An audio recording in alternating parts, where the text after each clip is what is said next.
Mari Ñaña Elisa Loncón Antileo, candidata constituyente mapuche.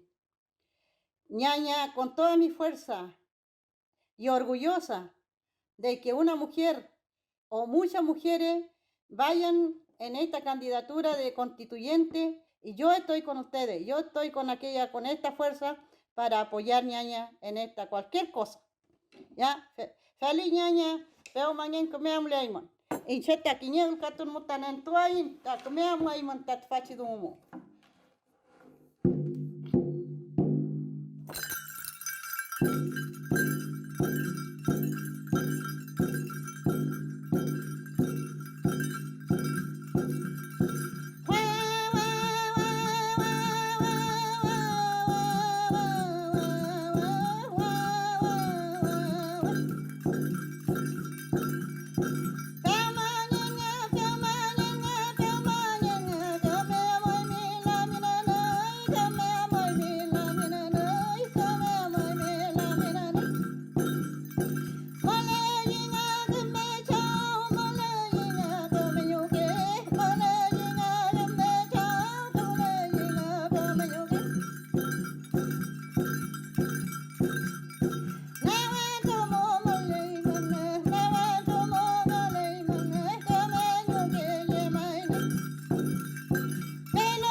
Charto lamien, charto kumeñuke, charto mai, kumechao, pero mangien, kumea mulei tañi lamien.